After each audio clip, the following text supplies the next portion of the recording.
Selamat datang di materi kelima mata kuliah pemrograman web client. Materi kelima ini tentang CSS text. CSS yang berkaitan dengan cara menampilkan teks. Yang pertama adalah background. Background ini dipakai untuk menambahkan efek background pada elemen HTML.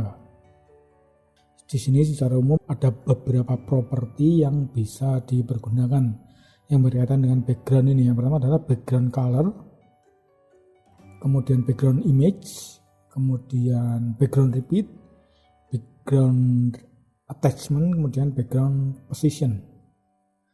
Yang pertama background color ini adalah untuk menampilkan warna background dari sebuah elemen. Contohnya seperti ini. Ini yang kemarin sudah ya. Jadi background color ini untuk warna latar belakang di bodinya. Penulisannya mudah sekali. Background, kemudian dash, color, titik 2, kemudian warnanya. Dan juga seperti kemarin ya, kita bisa menampilkan warna dengan menggunakan kode warna, misalnya red, green, blue, dan seterusnya. Kemarin ada 144, lumayan banyak. Kemudian kita bisa juga menampilkannya dalam bentuk hexadesimal. Ini bagi yang sudah terbiasa menggunakan hexadesimal, para programmer. Atau juga bisa menggunakan nilai RGB. Untuk RGB ini mulai dari 0 sampai 255. Background ini bisa diterapkan pada elemen-elemen HTML yang berbeda. Misalnya kita punya seperti ini, ada background dari teks tertentu yang diberi warna yang berbeda, contohnya seperti ini ya. Kemudian untuk menambahkan transparansi atau alpha channel lah, di sini kita bisa menggunakan nilai RGBA, red, green, blue, kemudian alpha transparansinya ya. Contohnya seperti ini. Nilai alpha ini berbeda dengan RGB ya. Kalau RGB tadi 0 sampai 255, tapi kalau alpha 0 sampai 1. Contohnya seperti ini, silakan dicoba nanti kalau ada waktu. Berikutnya background image, seperti namanya ya, untuk menampilkan gambar yang dipakai sebagai background dari sebuah elemen. Background image ini dipakai untuk body ya, tapi tentu saja bisa juga dipakai untuk elemen tertentu dari HTML. Sebagai tambahan untuk background image ini kadang saat ini kurang disarankan apabila Anda menggunakan background image, apalagi background image yang di tiling seperti ini. Menurut hasil penelitian ini kurang disukai oleh user, jadi sebaiknya Anda tidak menggunakan tiling seperti ini ya. Untuk background image sendiri penulisannya ya seperti biasa, kita tulis background dash image, kemudian file image yang akan kita gunakan. Kemudian juga perlu dicatat apabila Anda menggunakan background image. Kalau Anda memang ingin menggunakan background image, perlu diperhatikan juga tentang kontras antara background dengan teks yang ada di atasnya. Jangan sampai teks itu sulit dibaca oleh user. Karena kalau teks itu sulit dibaca, user akan kemungkinan besar akan langsung pergi cari web lain. Contohnya seperti ini. Kemudian untuk background image yang diterapkan pada elemen, ya kita tambahkan aja background image pada elemen yang diinginkan. Berikutnya background repeat, seperti namanya, itu artinya menampilkan kembali sebuah gambar background baik secara horizontal ataupun vertikal. Contohnya seperti ini. Secara default gambar yang dipakai untuk background itu akan di repeat. Mungkin kalau Anda punya gambar tertentu, kalau ditampilkan jadi aneh. Dan ada juga mungkin gambar yang lebih cocok ditampilkan apabila di repeat untuk sumbu tertentu, misalnya sumbu X, jadi hanya repeatnya itu sumbu X. Kalau defaultnya kan XY di repeat semua. Ini hasilnya lebih dapat diterima dibandingkan dengan yang tadi ya. Kemudian value dari background repeat yang juga sering dipergunakan adalah no repeat, karena defaultnya adalah repeat. Jadi ini kalau Anda ingin menampilkan gambar tanpa di repeat, contohnya seperti ini. Jadi sekali lagi untuk background ini perlu diperhatikan kontras antara gambar dengan teks yang ada di atasnya. Kemudian background position. Untuk background position ini seperti namanya dipakai untuk memposisikan sebuah gambar background. Contohnya seperti ini. Misalnya background repeat, no repeat, kemudian background attachment, nanti kita bahas, fix, kemudian background position, center. Secara default untuk background image itu diletakkan pada sudut kiri atas dari sebuah elemen dan kemudian di repeat atau diulangi secara vertikal dan horizontal. Di sini untuk background position ada beberapa properti, yaitu seperti di modul ya, top, center, bottom, kemudian left, center, right. Ini untuk posisinya. Kalau kita hanya menggunakan satu keyword saja, maka nilai lainnya adalah center. Misalnya kita tulis left, berarti left center. Apabila right, right center, dan seterusnya ya. Tapi kita tentu saja bisa menggunakan dua kata kunci, misalnya left top, left center, left bottom, kemudian right top, right center, right bottom, kemudian center top, center atau center, kemudian center bottom. Contohnya seperti ini, kita menggunakan background image, kita letakkan di center top misalnya. Kemudian background position ini juga bisa kita tentukan menggunakan persen. Misalnya 50-50, 50% artinya kiri 50, kanan 50. Kemudian kalau kita ubah misalnya 90-50, hasilnya seperti ini. Ini kasarannya artinya adalah 90% ke kanan, kemudian 50% ke bawah. Jadi kalau kita ganti misalnya 90-10, berarti 90% ke kanan, 10% ke bawah. Berikutnya background attachment, ini dipakai untuk menentukan apakah gambar background itu tadi akan di scroll jika teksnya panjang ya, ke kanan atau ke bawah. Ini pilihannya ada dua ya, yaitu fix dan scroll. Fix seperti ini.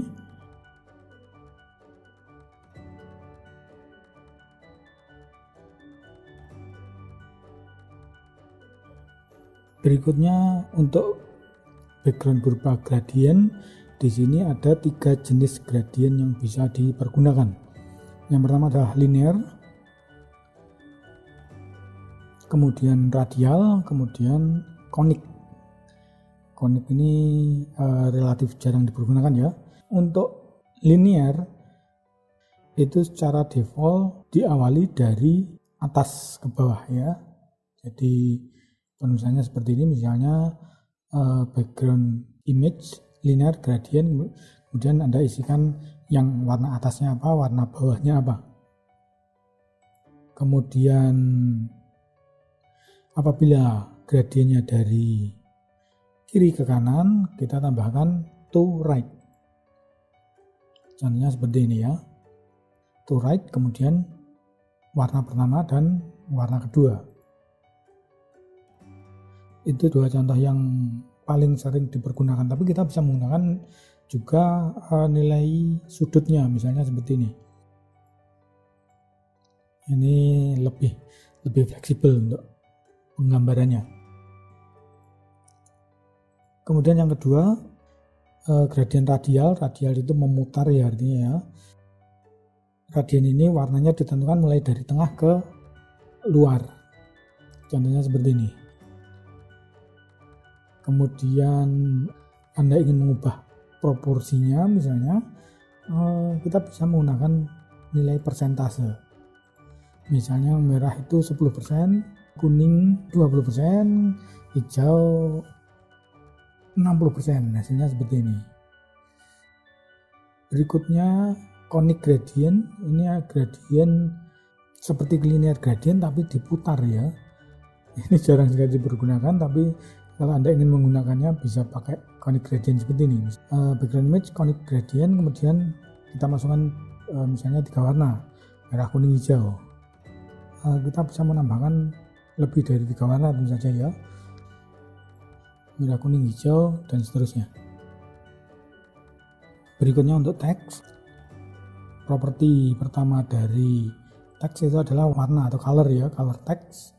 Ini warna tulisannya, kita bisa menggabungkan seperti tadi ya, backgroundnya warnanya kuning, tulisannya merah, atau warnanya biru, tulisannya putih, dan seterusnya. Penulisannya sangat sederhana, color, kemudian titik 2 Anda masukkan warnanya. Kemudian text alignment, ada beberapa text alignment, center, left, right, kemudian justify. Perbedaannya seperti ini. Paragraf pertama adalah center, paragraf kedua left, paragraf ketiga right. Kemudian untuk text justify, ini dipakai untuk menyamakan lebar dari teks. Itu jika misalnya kita punya sebuah kalimat ya, jadi kita bagi menjadi beberapa baris dan setiap baris itu memiliki lebar yang sama, seperti kita nulis di Word itu justify itu. Penulisannya seperti ini.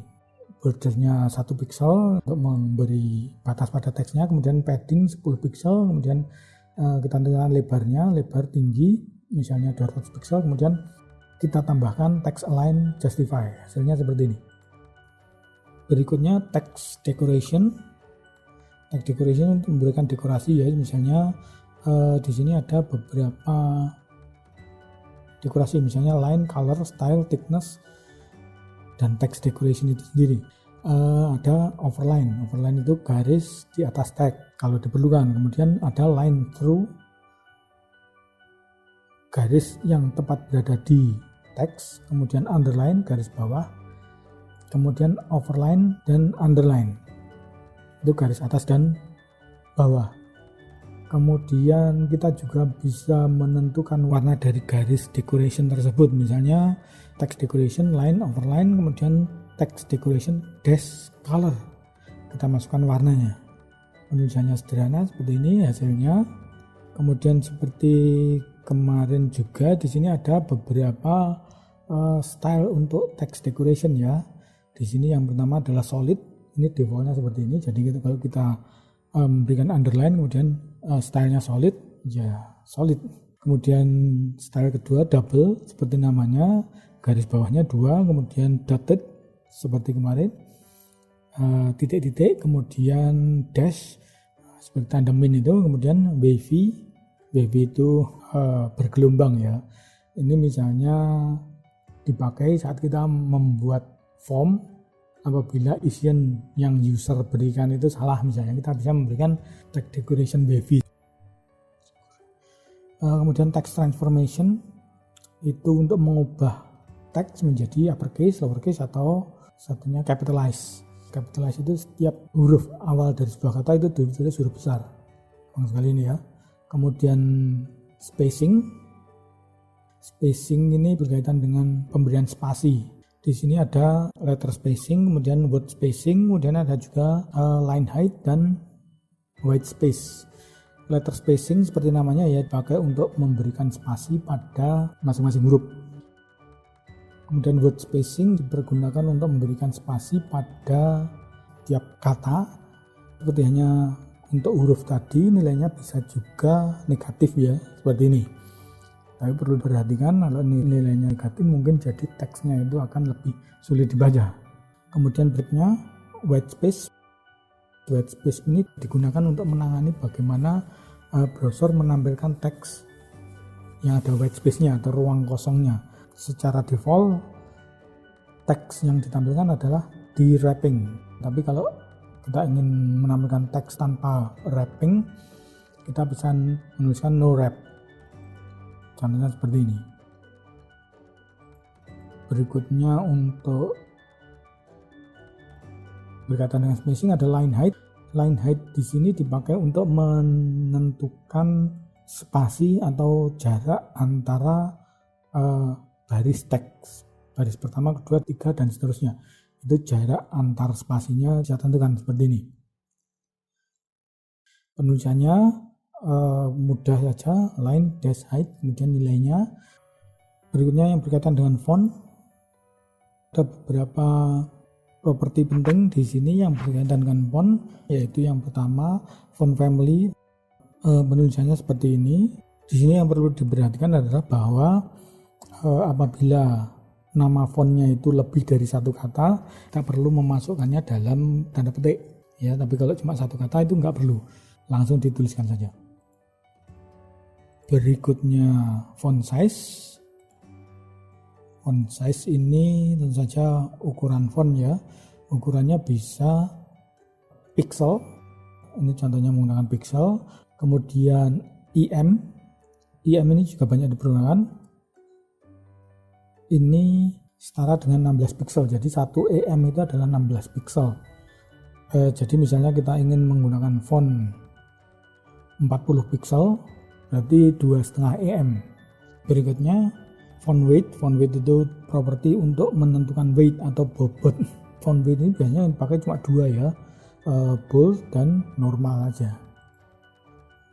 Berikutnya terakhir font style normal, kemudian italic, kemudian oblique. Ini perbedaannya. Mungkin tambahan aja perbedaan antara italic dan oblique. Kalau yang dinamakan oblique itu sebenarnya secara teknis adalah font normal yang dimiringkan. Font normal yang dimiringkan, sedangkan font italic itu memiliki karakteristik tersendiri, beda dengan font normal. Misalnya seperti ini ya. Jadi kalau fontnya itu tidak memiliki versi italic yang sesungguhnya, ya yang ditampilkan adalah yang oblique, tapi kita memang seringnya cuma menggunakan italic saja. Bahkan di Microsoft Word itu isinya ya cuma italic saja, yang oblique juga dimasukkan di italic itu. Mungkin cukup sekian untuk materi pertemuan kali ini. Untuk tugas silahkan lihat di ELA. Sekian dan terima kasih.